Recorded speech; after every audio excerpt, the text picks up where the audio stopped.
السلام علیکم دوستو، قرب قیامت میں شام سے جلنے والی آگ کی پیشن گوئی پوری ہونے کے قریب پہنچ گئی ہے۔ اسرائیل فلسطین کی جنگ اس حوالے سے انتہائی اہم کردار ادا کرنے جا رہی ہے۔ کیا اس جنگ کی وجہ سے آگ بھڑکے گی؟ اور کیا وہ شام کا وہ علاقہ جہاں سے آگ جلے گی وہ سرخ اور گرم ہوتا جا رہا ہے؟ آج ہم آپ کو شام سے جلنے والی آگ اور غزوہ ہند سے متعلق ناقابل یقین حقائق سے آگاہ کرنے کی کوشش کریں گے۔ لہٰذا آپ سے گزارش ہے کہ اس قیمتی اور معلوماتی ویڈیو کو شروع سے لے کر آخر تک ضرور دیکھیں اور اپنے اہل خانہ اور اپنے دوستوں کے ساتھ ضرور شیئر کیجیے گا۔ پیارے دوستو، حدیث کے الفاظ ہیں کہ غزوہ ہند یعنی آخری جنگ سے پہلے شام سے ایک آگ نمودار ہوگی۔ حالات کے پیش نظر بیشتر علماء اس آگ کو جنگ سے تشبیہ دے رہے ہیں، کیونکہ جنگ کو آگ، گولہ بارود اور آگ سے تشبیہ دے سکتے ہیں۔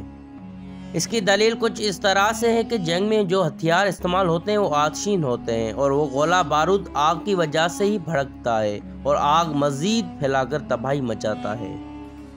حدیث کی تشریح کرنے والے اہل علم خیال کرتے ہیں کہ حدیث کے الفاظ کا مطلب یہی ہے کہ آخری جنگ سے پہلے ایک جنگ شام کے علاقہ سے شروع ہوگی اور رفتہ رفتہ پھیل جائے گی۔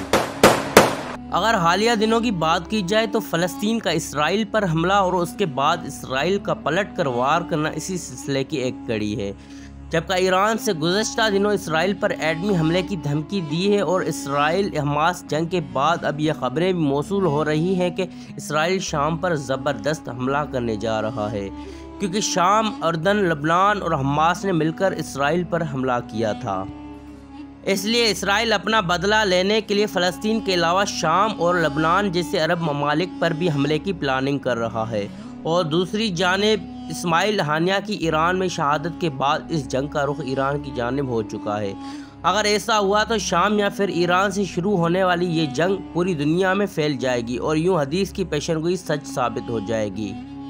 اب سوال یہ ہے کہ شام سے اٹھنے والی یہ جنگ کیسے پوری دنیا کو اپنے لپیٹ میں لے سکتی ہے؟ ناظرین گرامی، بیشتر اسلامی اسکالرز اور احادیث پر عبور رکھنے والے اہل علم یہ کہہ رہے ہیں کہ وہ وقت آ چکا ہے کہ جب دنیا ایک خون ریز جنگ میں کود پڑے گی۔ اس سلسلے میں ایک حدیث ملاحظہ کیجئے کہ نبی اکرم صلی اللہ علیہ وآلہ وسلم نے ارشاد فرمایا، تم پر 4 فتنے آئیں گے۔ پہلے فتنے میں خون ریزی کو حلال سمجھا جائے گا، دوسرے فتنے میں خون اور مالوں کو حلال سمجھا جائے گا، تیسرے فتنے میں خون، مال اور شرم گاہوں کو حلال سمجھا جائے گا، اور چوتھا فتنہ بہرا، اندھا اور سب پر چھا جانے والا ہوگا۔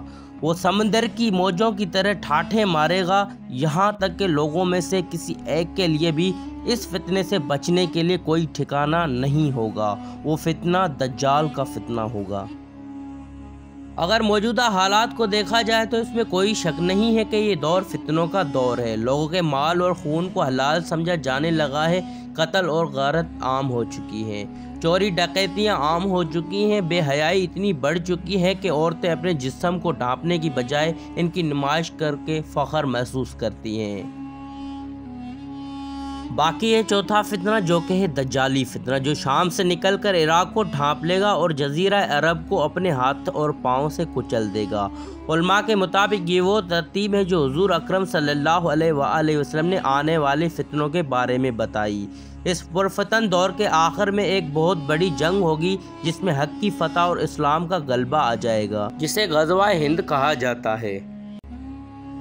تاریخ بتاتی ہے کہ حضرت ابراہیم علیہ السلام کی نسل سے 3 مذاہب نے جنم لیا، یہودیت، عیسائیت اور اسلام۔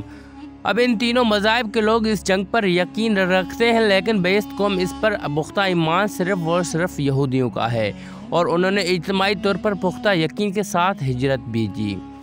پیارے ساتھیوں، چند لمحوں کے لیے یہ تصور کیجیے کہ آپ کا یورپ یا امریکہ کے کسی شہر میں اچھا کاروبار ہو، سیاسی اور معاشی شخصیات آپ کے گن گاتے ہوں اور میڈیا تک آپ کی رسائی ہو، آپ کا دنیا میں فیصلہ کرنے والے مراکز پر قبضہ ہو۔